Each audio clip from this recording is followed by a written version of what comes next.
बिस्मिल्लाहिर्रहमानिर्रहीम अस्सलामुअलैकुम रहमतुल्लाह। नून लीग ने जो एस्टैब्लिशमेंट के साथ फड्डा लिया, जो इन्होंने पंगा लिया, उसके बाद बड़ी अहम तरीन एक मीटिंग हुई है।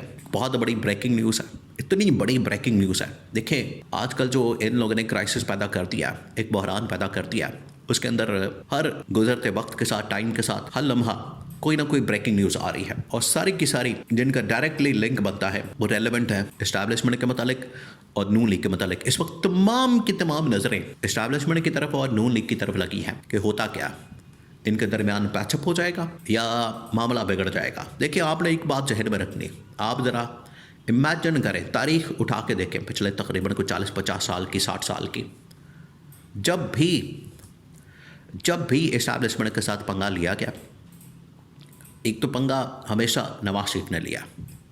90 के अंदर भी, 1990 में इसने, नवाज शरीफ ने उस वक्त की आर्मी के साथ पंगा लिया, आर्मी चीफ के साथ पंगा लिया, सदर के साथ पंगा लिया, उन्होंने पकड़ के तो इनकी कमेटी उड़ा दी। 97 के अंदर इसने पंगा लिया, फिर 99 के अंदर इसने पंगा लिया, गवर्नमेंट उड़ा दी। 2013 में पंगा लिया, 14 में, 15 में चलता रहा, फिर 17 में गवर्नमेंट उड़ा दी। अब गवर्नमेंट तो इसकी इनडायरेक्ट है, शहबाज शरीफ के थ्रू, मरियम नवाज के थ्रू, तो एक बार फिर इसने पंगा ले लिया।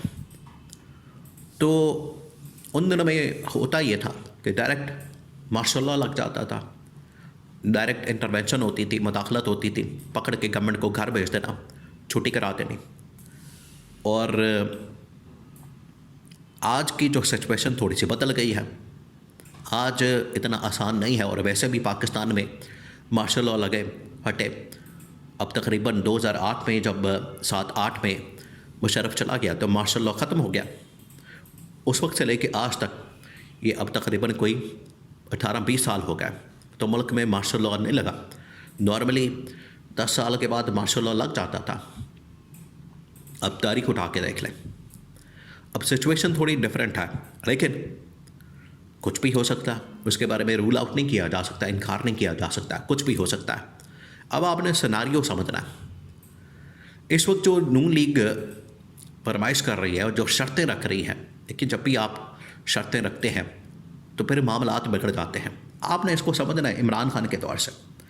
जो नून लीग की मिसालें हैं, नून लीग की एग्जाम्पल हैं, वो तो अपनी जगह पर मौजूद है, लेकिन आपने ये जो इमरान खान के दौर के अंदर जब ये मसला हुआ, इमरान खान के दौर के अंदर जब ये प्रॉब्लम हुई DGI की तैनाती को लेकर, देखें, वो आर्मी चीफ की तैनाती नहीं थी, एक्सटेंशन का मसला नहीं था, टॉप मिलिट्री कमांड में अहम तरीन पोजीशन की तैनातियाँ नहीं थी, प्रमोशन का मसला नहीं था।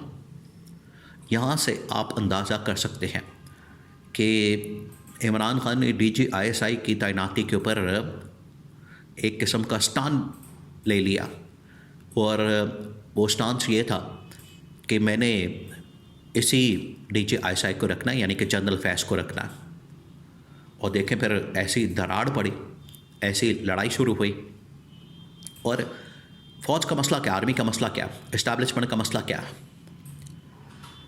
जिन दिनों में आप उसको एक एग्ज़ाम्पल से समझें, जिन दिनों में नवाज शरीफ ने जनरल मुशर्रफ को लगाया आर्मी चीफ, तो उसको लगा के नवाज शरीफ बड़ा खुश था कि मैंने नीचे से 7वें 8वें नंबर से मुशर्रफ को लगा दिया, अब ये मेरा बड़ा ही फर्मा बरदार बन के रहेगा और मैं जो कहूँगा वही ये मानेगा, और मसले वाली बात ही कोई नहीं। तो अब इनका मामला ये था कि हम किसी तरह से, नवाज शरीफ चाहता था कि तमाम की तमाम फ़ौज के ऊपर कंट्रोल कर लें मुशर्रफ के थ्रू, और उसमें जो कंट्रोल होता है वो कोर कमांडर्स के ज़रिए से और अहम तरीन लेफ्टिनेंट जनरल की तैनातियों से होता है। तो नवाज शरीफ ने बुला दिया पहली मुलाकात में मुशर्रफ को, और एक लिस्ट पकड़ी हुई, वो मुशर्रफ के हाथ में दे दी कि मुशर्रफ साहब, ये वो कोर कमांडर्स हैं, लेफ्टिनेंट जनरल्स हैं, जिनको आपने फ़लानी कोर के अंदर इसको लगाना है, फ़लानी कोर के अंदर कोर कमांड में इसको भेजना है, इस लेफ्टिनेंट जनरल को भेजना, मैंने नाम लिख दिए हैं, तो ये जाएं और इसको इम्प्लीमेंट करें।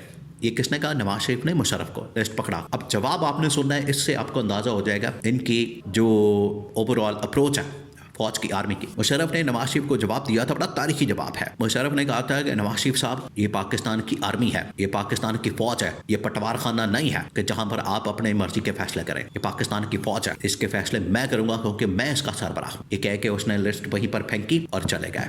वो दिन था और उसी दिन, पहले दिन ही, पहली मुलाकात के अंदर ही दरार पड़ गई। आखिरकार उसका अंजाम किस बात पर हुआ? मार्शल लॉ के ऊपर। अब ये सेम वही मसला पैदा हो गया। इन्होंने वही की है कि मेरी मर्जी के, उस वक्त भी क्या कह रहा था कि मेरी मर्जी के कोर कमांडर्स, अब भी ये क्या डिमांड कर रहे हैं? मेरी मर्जी के लोग। ये जो मेरी मर्जी इसने बीच में डाल दी है, ये बोन ऑफ कंटेंशन बन जाती है, ये मसला बन जाता है, ये फटा पड़ जाता है इस पर। यही इमरान खान ने किया था, फटा पड़ गया। यही आज नवाज शरीफ कर रहा है, जो कि माजी के अंदर तो कई मरतबा हो चुका है।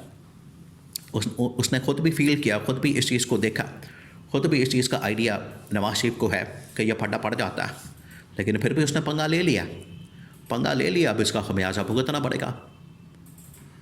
अब ये जो तैनातियाँ करना चाहता है नवाज शरीफ इस वक्त अहम तरीन पोजीशन के ऊपर, उसमें नंबर 1 CDF।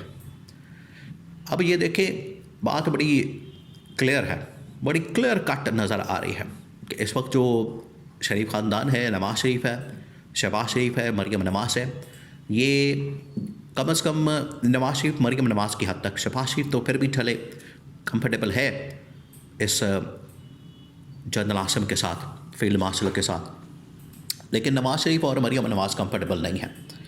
और उस वाक़े के बाद जो कि एक वर्कशॉप के अंदर शरीफ ख़ानदान, जरदारी ख़ानदान के ऊपर हमला किया गया, उनको बताया गया कि आपका यहाँ पर मुल्क में 2 ख़ानदान जो तबाही और बर्बादी फेरने के ज़िम्मेदार हैं, इन्होंने मुल्क के अंदर जो ग़ुलाम इब्न ग़ुलाम बना के रखा है, ये मुल्क के अंदर असल में तबाही और बर्बादी के ज़िम्मेदार है। तो उसके बाद जनरल आसिम ने तो अपना आप दिखा दिया, खोल दिया उसने कि अब आपकी बारी आने वाली है और मैं जो इमरान खान इनका एहतसाब करने की बात करता था, वो एहतसाब की बात करके मैं पॉपुलर हो जाऊंगा। ये वो अहम तरीन नुक्ता है। तो नवाज शरीफ ने सीधा पंगा ले लिया जनरल आसिम के साथ कि हमने इसको भी हटाना और अपनी मर्ज़ी के लोग लाने हैं, इसको अगर बिठाएंगे, ओहदा देंगे, वो भी हमारे मातहत ही रहेगा। ये रौला पड़ गया। तो अब आप इंतज़ार करें, या तो ये फिर मसला किसी तरीके से हल हो जाएगा, नोटिफिकेशन हो जाएगा, जो कि होगा, तैनातियाँ तो होनी है, उसके बगैर तो ये सिस्टम नहीं चलेगा, लेकिन उसके बाद फिर ये बचेंगे नहीं।